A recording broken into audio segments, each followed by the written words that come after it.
Hello everyone, welcome to my blog Sangeeta 95 channel. সবাই কেমন আছো? আশা করছি সবাই খুব ভালো আছো। আমিও খুব ভালো আছি। আমি সঙ্গীতা শুরু করছি আজকে নতুন একটি ব্লগ। আজকে ব্লগটা হবে সানডে ব্লগ, মানে রোববারে আজকে দিনটা ফাঁকা আছে, তাই ভাবলাম চলো একটা ব্লগ শ্যুট করাই যাক। তো সকাল সকাল ঘুম থেকে উঠে নিয়েছি, আর সকালে কিন্তু মানে আগের দিন মানে শনিবার দিন কিন্তু অনেক বৃষ্টি হয়েছে, কিন্তু এখন বেলা যত বাড়ছে দেখতে পাচ্ছ বাইরে কীরকম রোদ উঠেছে। আর মাঝে মধ্যে একটু মেঘলা করছে, মাঝে মধ্যে আবার হচ্ছে রোদ উঠছে, মানে আজকের ওয়েদারটা এরকমই যাচ্ছে। তো আজকের ব্লগটা দেখতে থাকো, চলো।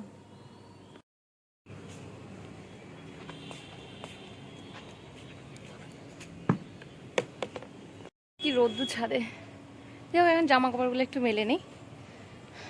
আজকে না অনেক সকাল সকাল ঘুম থেকে উঠে পড়েছিলাম।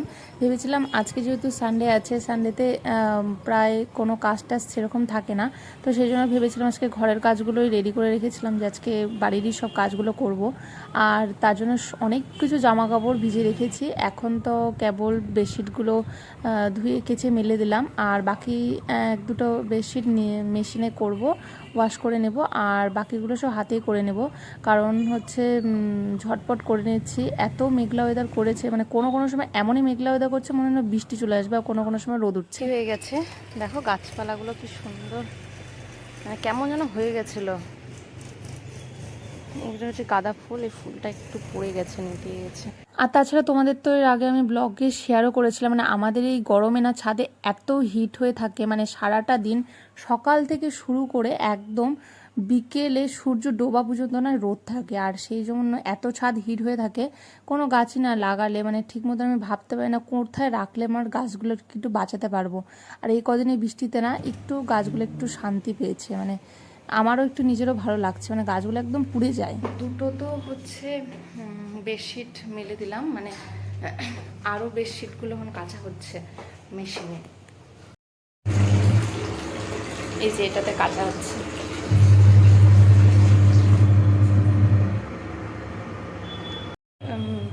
সবগুলো তো আর মানে তিনটে বড় বড় বেডশিট, এত তো ওজন নেই যে সবগুলো একসাথে মেশিনে ঢুকবে, তো সেই জন্য দুটো দুটো হচ্ছে আমি কেচে দিলাম, আর একটা হচ্ছে মেশিনে দিয়েছি, কারণ ওটা নতুন, তো ওটা হচ্ছে যদি রং উঠে যায়, তো সেই কারণে আর বাকি বেডশিটগুলো দিলাম না, ওগুলো হচ্ছে অল্প করে দিলাম।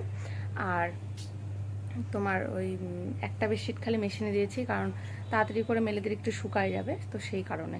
আর এখনও আর একটা বেডশিট আছে, এই দেখো, এই যে একটা বেডশিট পড়ে আছে, এই বেডশিটটা মেশিনে দেওয়া হবে, কারণ দুটো বেডশিট কেচে ফেলছে আর পারা যাচ্ছে না আসলে।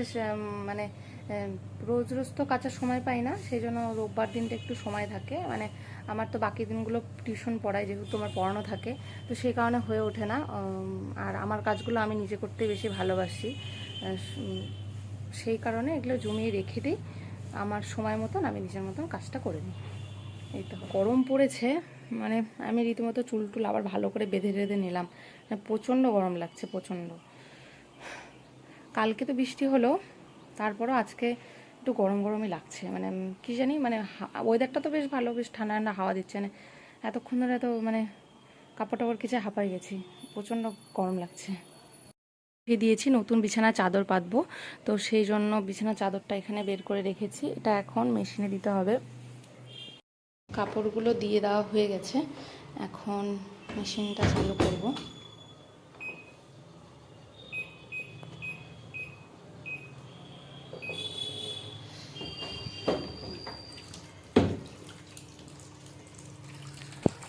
লিকুইডটা দিয়ে দেবো, লিকুইড ডিটারজেন্ট পাউডারটা আমি দিয়ে থাকি, পাউডারটা দিয়ে দিলাম।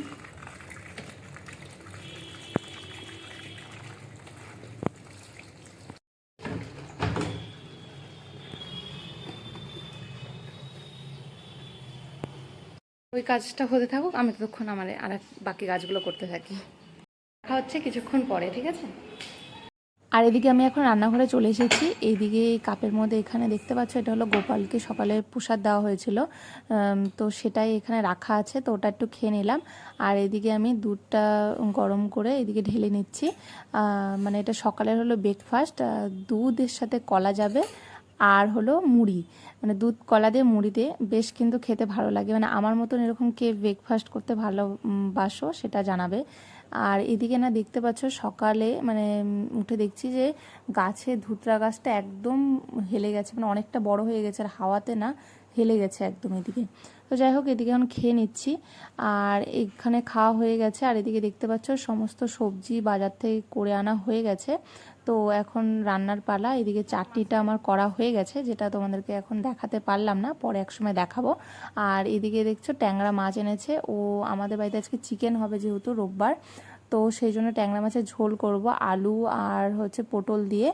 আর এদিকে হচ্ছে এটা হলো চিকেন, মানে দেশি মুরগির চিকেন আনা হয়েছে। ও হচ্ছে যেহেতু চিকেনটা খায় না, তো ওর জন্য ট্যাংরা মাছটা আনা হয়েছে, তো অল্প করে হালকা পাতলা করে একটু ঝোল করব। তো এদিকে এখন মাছটা হচ্ছে তেল লবণ হলুদ দিয়ে মেখে নিচ্ছি, কারণ তেলটা দিলাম এই কারণে, এই মাছগুলোতে যেহেতু আঁশ নেই, এই মাছগুলোতে একটু তেল দিতে হয়, ফাটে না, না হলে একটু খুব ফেটে যায়, মানে তেলে দিলে খুব মানে কেমন পটপট করে ফেটে ওঠে না, তেল খুব ছিটে আসে আর কি। তো যাই হোক, ওইদিকে ভাজা হচ্ছে, আর এদিকে আমি এখন ম্যারিনেশনটা করে নেব চিকেনের মধ্যে না আজকে টক দই দেইনি, আজকে হচ্ছে শুধু দেশি চিকেনে টক দই আমি দেই বা দেই না। আর মানে যেটা হচ্ছে ব্রয়লার যেটা হয় না মুরগি, ওটাতে আমি টক দইটা দিই। আর এটার মধ্যে শুধু আমি আদা আর হলো হলুদ গুঁড়ো দিয়ে এটাকে মেখে নিলাম, আর হ্যাঁ একটু সরষের তেল দিয়ে নিয়েছিলাম, কারণ হচ্ছে ম্যারিনেশনটা করে রাখলে পরে খেতে বেশ ভালো লাগে। তো কিছুক্ষণ আগে, আধ ঘন্টা আগে আমি ম্যারিনেশন করে রেখেছি। তোমরা পারলে যদি 2 ঘন্টা আগে ম্যারিনেশনটা করে রাখো বা 1 ঘন্টা পর্যন্ত ম্যারিনেশন করে রাখলে বেশ ভালো হয় আরও। তো যাই হোক, আমার কাছে সময় কম ছিল, তো সেই জন্য হচ্ছে অল্প করে ম্যারিনেশনটা করে নিলাম। আমার মাছের ঝোলটা হতে হতে আমার এই ম্যারিনেশনটা করা হয়ে থাকবে। আর এদিকে মাছ ভাজাটা আমার হয়ে গেছে, আর তার সাথে এখন সবজিটা এখানে ঢাকা দিয়ে কষানো চলছে। আর তার সাথে কিন্তু এদিকে আমার মশলা বাটাটাও হয়ে গেছে, আদা বাটা জিরে বাটা আর হলো লঙ্কা বাটা হয়ে গেছে। আর ওইদিকে পেঁয়াজ কুচি করে নেওয়া হয়েছে মাংসের জন্য, আর রসুন কিছু কেটে নেওয়া হয়েছে, আর তার সাথে আলুটাও কেটে নেওয়া হয়েছে। এই আলুগুলো মাংসের জন্য যাবে, তো ওগুলো মাংসেরই আলু কেটে নেওয়া হয়েছে। আর এদিকে এখন চলো দেখি যে সবজিটা কতটুকু মজলো। মানে এখানে মাছের ঝোলটা তোমাদেরকে দেখালাম না, মানে আমি প্রথমে জিরে ফোড়ন দিয়েছিলাম, আর তারপরে আলু স্লাইস করে কেটে নিয়েছিলাম, আলু পটল দিয়ে তার মধ্যে একটু টমেটো দিয়েছিলাম, 2 স্লাইস টমেটো দিয়েছি, আর তার মধ্যে জিরে বাটা আদা বাটা আর শুকনো লঙ্কা বাটা দেওয়া হয়েছে, দিয়ে হালকা করে একটু ভাজা ভাজা করে ঢেকে দিয়েছিলাম যাতে সবজিটা একটু মজে যায়। তার মধ্যে কিন্তু আমি এখনও লবণটা দিইনি, হলুদটা দিয়েছি, লবণটা এখনও দিইনি, যেহেতু সবজিগুলো আছে দিলে পরে তাড়াতাড়ি জল ছেড়ে দেবে, মানে গলে যাওয়ার মানে ভেঙে যাওয়ার চান্স থাকে, তো সেই কারণে আমি লবণটা একটু পরে দিই। তো ওরকম করে ভালো করে জল দিয়ে কষিয়ে নিলাম, কষিয়ে নিয়ে তারপরে এখানে জল দিয়ে দিয়েছি। এখন ঝোলটা ফুটে এসেছে, তো এর মধ্যে এখন লবণ দিয়ে দিয়েছি আমি। আর এদিকে মাছটা এখন দিয়ে নিলাম, মাছটা দিয়ে কিছুক্ষণ ফুটে নেওয়ার পর আমি নামিয়ে নিয়েছি। ঝোলটা কিন্তু খেতে বেশ টেস্টি হয়েছিল। তোমরা কারা কারা এইভাবে বাড়িতে পাতলা করে মাছের ঝোল করো, মানে মাগুর মাছের ঝোল, অবশ্যই জানাবে। আর এদিকে এখন মাংসের আলুটা ভাজবো জন্য এদিকে দেখো লবণ আর হলুদ দিয়ে মেখে নিচ্ছি, কারণ হচ্ছে আলুটা ভেজে নিয়ে কিন্তু আমি মাংসটা তারপরেই করব, কারণ অনেকে কিন্তু একবারে সবটা মেখেও করে, তো সেটাও ভালো লাগে অবশ্যই। তো এদিকে তেলটা গরম করে নিয়েছি, আর এখন মাংসের আলুটা ভেজে নিচ্ছি।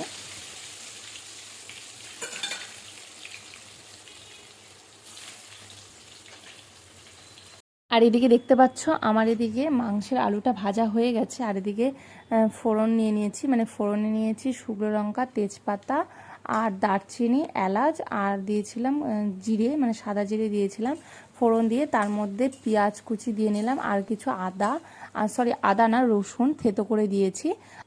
আর এদিকে দেখতেই পাচ্ছ আমি এখন মিক্সির মধ্যে পেঁয়াজ আর হলো রসুনটাকে পেস্ট করে নেব। আর হ্যাঁ, তার মধ্যে কিন্তু টমেটো কুচিও দিয়েছি, মানে একটা গোটা দিইনি, একটা গোটার একটু কম দিয়েছি, মানে হাফ স্লাইসের থেকে একটু বেশি দিয়েছি। তো এটা এখন পেস্ট করে নেব। তো তো পেস্ট করে নেওয়ার পর কিন্তু দেখতে কিন্তু বেশ ভালো লাগছে, একটা পিঙ্ক পিঙ্ক একটা শেড আসছে, মানে কালারটা বেশ খুব সুন্দর লাগছে দেখতে। তো যাই হোক, এর মধ্যে এটা আগে দিব না, কারণ আগে দিয়ে নেব হলো আদা বাটাটা, কারণ আদা বাটাটা না দিয়ে ভাজলে পরে কিন্তু একদম মানে গন্ধটা করে না, সেই গন্ধটা আসবে, সেই জন্য আগে পেঁয়াজটাকে লাল লাল করে আমি ভেজে নিয়েছি। তো এদিকে দেখো পেঁয়াজটা এখন লাল লাল হয়ে এসেছে।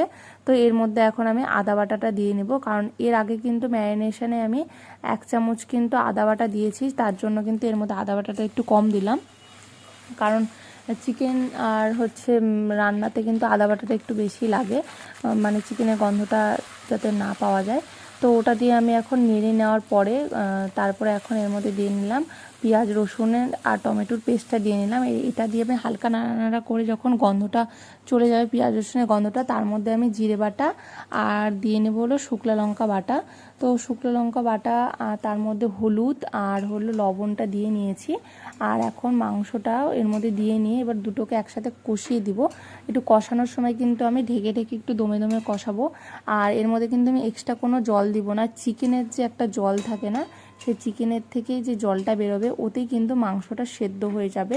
মানে এই মাংসটা কিন্তু একটু মানে একটু কেমন যেন একটু থাকে, মানে চিমড়া টাইপের একটু থাকে, মানে একটু শক্ত শক্ত থাকে। তো ভাপে ভাপে করলে পরে সেই ভাপটা থাকে না, একদম সফট হয়ে যায়। তো এই দেখো আমি এখন ঢাকা দিয়ে নিলাম, ঢাকা দিয়ে কিছুক্ষণ দমে এর মধ্যে কষাবো, কষিয়ে আবার কিছুক্ষণ পর পর আবার নাড়বো। আর সাথে কিন্তু হিটটা কিন্তু কমে দিতে হবে, মানে যখন নাড়বে তখন একটু বাড়িয়ে নিলে ঠিক আছে, কিন্তু যখন দমে দিবে তখন কিন্তু হিটটা একদম কমিয়ে দিতে হবে, কারণ না হলে তলায় কিন্তু লেগে ধরবে, মানে জলটা শুকিয়ে গিয়ে কিন্তু তলায় লেগে ধরবে। আমি চিকেনটা এখন মানে ঢেকে দিয়েছে, তো চিকেনে যে জলটা আছে ওই জলটা বেরোবে, তাতে একটু সিদ্ধ হয়ে যাবে, সেটা এখন দেখা যাক। এটা হচ্ছে দেশি মাংস, তো মানে দেশি মুরগি এটা ছিল, তো সেই কারণে এটা একটু চিমড়া টাইপের হয় মাংসটা, মানে এটা একটু ভাপে ভাপে দমে দমে করলে পরে মাংসটা একটু টেস্ট হয় আর খেতেও বেশ ভালো লাগে। তো আমি ঢেকে ঢেকে এভাবে করবো মাংসটাকে, আবার একটু নেড়ে নেড়ে মাঝে মধ্যে আবার ঢেকে দেবো। এভাবে করে তোমরা দেখবে, খেতে বেশ ভালো লাগে। মানে যারা এই দেশি মুরগির মাংস খাও তাদের কথা বলেছি, মানে চিকেনটা খাও যারা।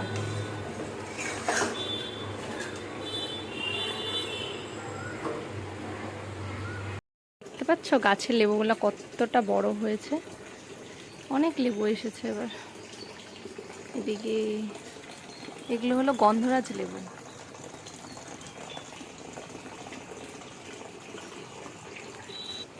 এদিকে গাছের কুড়িগুলো না হলুদ হয়ে পড়ে যাচ্ছে, বৃষ্টি হওয়ার জন্য এখন একটু ভালো লাগছে গাছগুলো, কি সুন্দর দেখো লাগছে।